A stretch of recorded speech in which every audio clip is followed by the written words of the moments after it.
लोट लकार आज्ञा, अनुमति, निमंत्रण व आमंत्रण हेतु। सुप्रभात छात्राः। संस्कृतस्य कक्षायाम् अद्य वयं लोट लकारस्य विषये पठिष्यामः। आपने संस्कृत में सामान्य तौर पर वर्तमान काल, भूतकाल और भविष्य काल के लिए लट लकार, लंग लकार और लृट लकार के धातु रूप पढ़े हैं। इससे तीनों कालों के सामान्य वाक्य बनाए जाते हैं। लोट लकार के क्रियापदों का प्रयोग आज्ञा देने, अनुमति लेने, निमंत्रण देने, निमंत्रण जानते हैं ना, किसी को इनवाइट करना, किसी को निमंत्रित करना है, या आमंत्रण। आमंत्रण में दो चीज़ें आती हैं, प्रार्थना या निवेदन। जब हम किसी से रिक्वेस्ट करते हैं, प्रार्थना करते हैं, तो ये आमंत्रण कहलाता है। तो इन अर्थों में लोट लकार के क्रियापदों का प्रयोग किया जाता है। फिर से एक बार ध्यान दे लें। आज्ञा देना, किसी को ऑर्डर देना, आदेश देना, अनुमति लेना यानी परमिशन लेना किसी से, निमंत्रण यानी इनवाइट करना, इनविटेशन देना, और आमंत्रण प्रार्थना या निवेदन करना। जैसे आप प्रार्थना पत्रों में निवेदन करते हैं या भगवान से प्रार्थना कर रहे हैं कोई, तो इस प्रकार के अर्थों में लोट लकार के क्रियापदों का प्रयोग होता है। लर्निंग आउटकम्स हैं आज के। छात्र पठ, अस, क्रिय व अन्य धातुओं के लोट लकार के रूप लिख सकेंगे। तो पठ, अस और क्रिय ये तीनों मुख्य धातुएं हैं जिनके रूप आपको जानने ही हैं, और पठ के समान ही बहुत सारी अन्य धातुओं के रूप भी होते हैं। तो जब आप पठ के रूप जान जाएंगे तो अन्य धातुओं के भी लोट लकार के रूप आप लिख सकेंगे। फिर इन क्रियापदों का पुरुष वचन अनुसार उचित प्रयोग करते हुए लोट लकार के वाक्य बना सकेंगे। तो इन लोट लकार के जो रूप आप सीख जाएंगे तो उनका किस प्रकार वाक्यों में प्रयोग करना है, किस प्रकार आपने वाक्य बनाने हैं, तो ये भी आप कर सकेंगे। तो आज के ये 2 लर्निंग आउटकम्स हैं। तो लोट लकार के बारे में फिर से एक बार देख लें। संस्कृत भाषा में आदेश देने, अनुमति लेने, निमंत्रण, प्रार्थना, निवेदन और आशीर्वाद आदि के लिए लोट लकार के क्रियापदों का प्रयोग किया जाता है। यहाँ आदि शब्द लिखा गया है, तो कुछ और चीज़ें भी आती हैं इसमें, लेकिन मुख्य रूप से यही होता है। आदेश, अनुमति, निमंत्रण, प्रार्थना, निवेदन और आशीर्वाद। तो जैसे कुछ उदाहरण वाक्य देखें। शीघ्रम कार्यम कुरु। तो देखो आदेश दिया जा रहा है ना कि जल्दी काम करो। यहाँ कुरु लोट लकार का क्रियापद है।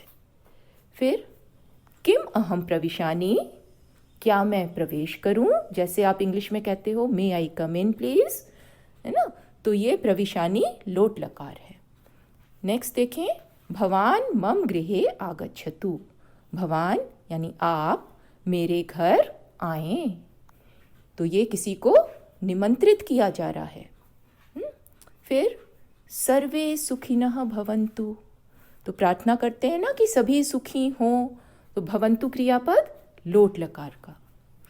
फिर आशीर्वाद दिया जा रहा है, देखो विजयी भव, आयुष्मान भव, है ना। तो ये भव क्रियापद है, ये भी लोट लकार का। तो इस तरह इन अर्थों में लोट लकार का प्रयोग किया जाता है। लोट लकार के क्रियापद या धातु रूप इस प्रकार होते हैं। तो पठ धातु के, पठ यानी पढ़ना, पठ धातु के तीनों पुरुषों और तीनों वचनों में रूप इस प्रकार होते हैं। देखें, प्रथम पुरुष में पठतु पठताम पठन्तु, मध्यम पुरुष पठ पठतम पठत, और उत्तम पुरुष पठानी पठाव पठाम। तो ये तीनों पुरुषों और तीनों वचनों में ये लोट लकार के रूप हैं। तो इनकी किस तरह से मैचिंग करनी है ये तो आप सबको आता है।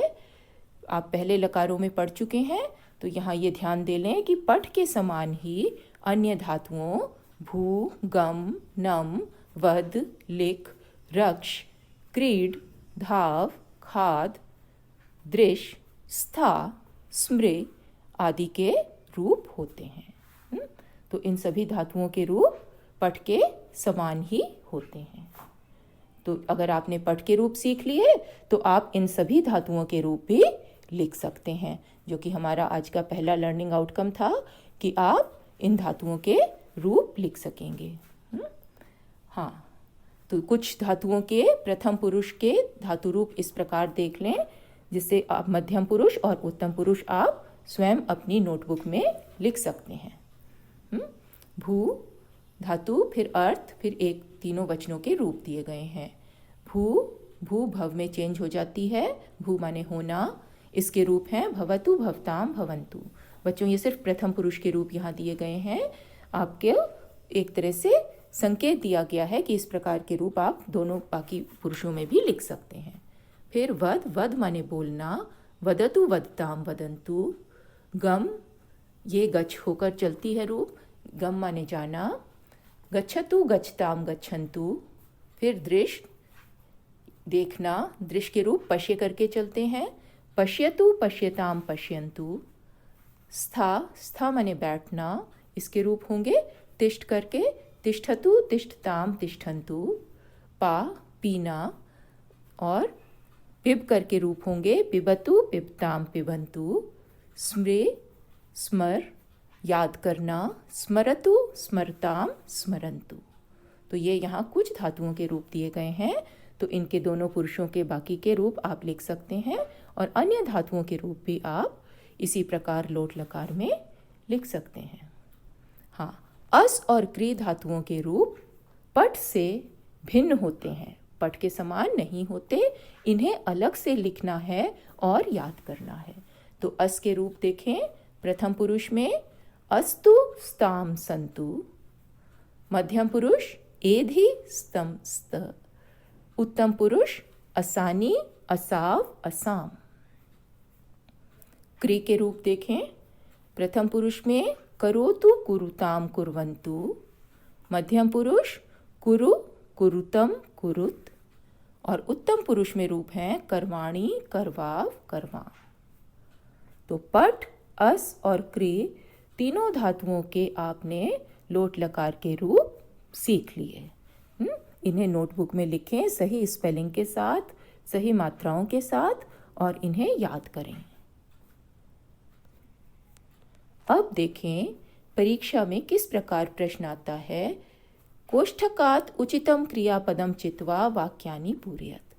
कोष्ठक से यानी ब्रैकेट से उचित क्रियापद चुनकर वाक्य पूरे करो। आपको वाक्य दिए गए हैं जिनमें रिक्त स्थान है, और आगे कोष्ठक में कुछ क्रियापद दिए गए हैं, आपको सही क्रियापद चुनना है। किस प्रकार चुनना है? आप सब जानते हैं कि कर्ता के पुरुष वचन के अनुसार क्रिया का पुरुष वचन चुना जाता है। तो देखो, छात्राः ध्यानेन पाठम, छात्राः छात्र ध्यान से पाठ को, और कर्ता क्या है इस वाक्य में? छात्राः।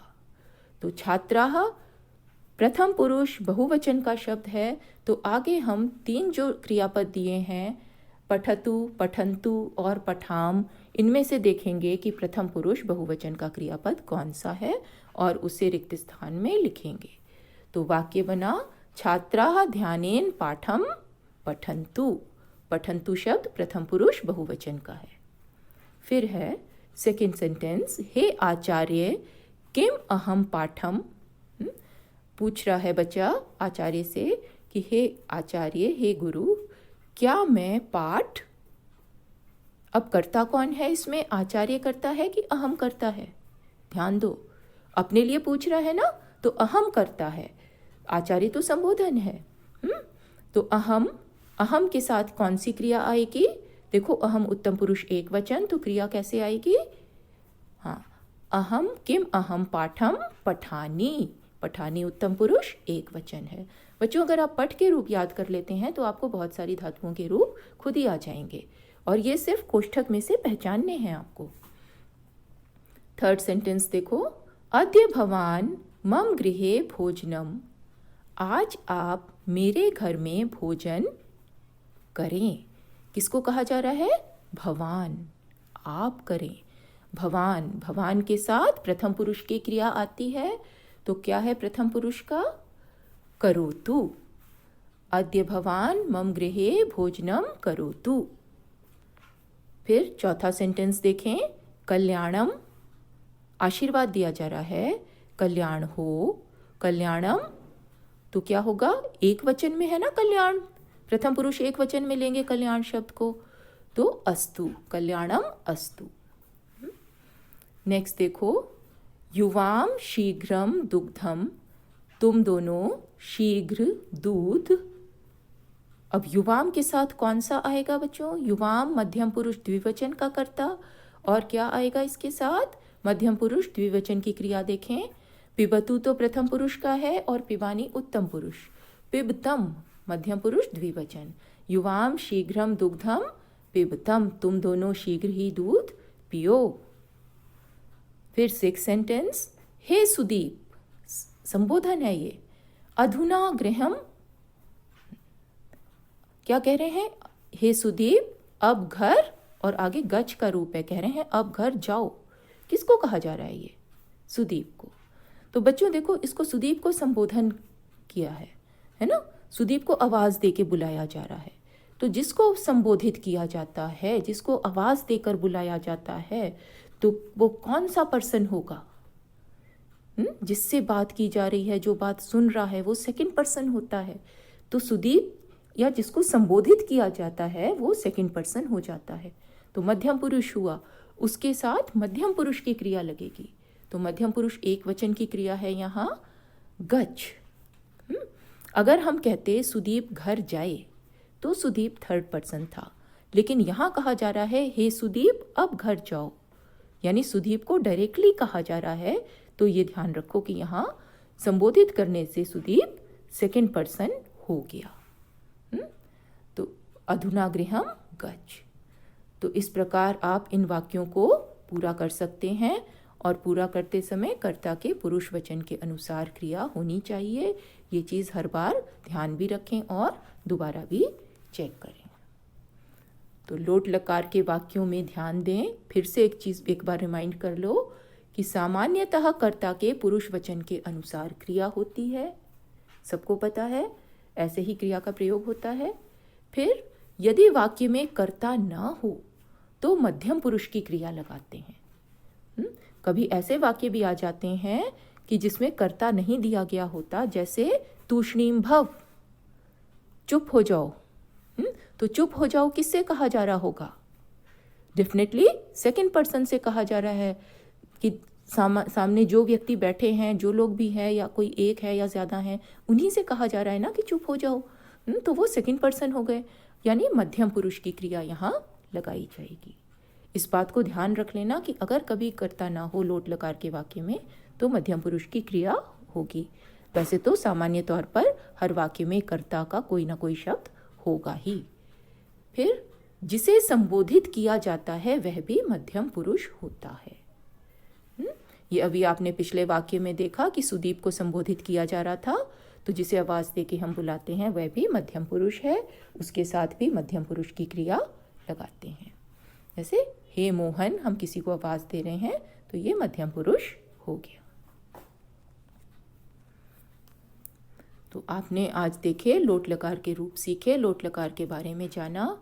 तो आज के जो लर्निंग आउटकम्स प्राप्त हुए कि अब आप सभी पट, अस, क्री व अन्य धातुओं के लोट लकार के रूप लिख सकेंगे, और इन क्रियापदों का पुरुष वचन अनुसार उचित प्रयोग करते हुए लोट लकार के वाक्य भी बना सकेंगे। तो ये हमें 2 आज के लर्निंग आउटकम ये प्राप्त होते हैं। तो इस प्रकार बच्चों आप लोट लकार का प्रयोग अपने आप कर सकेंगे। धन्यवाद।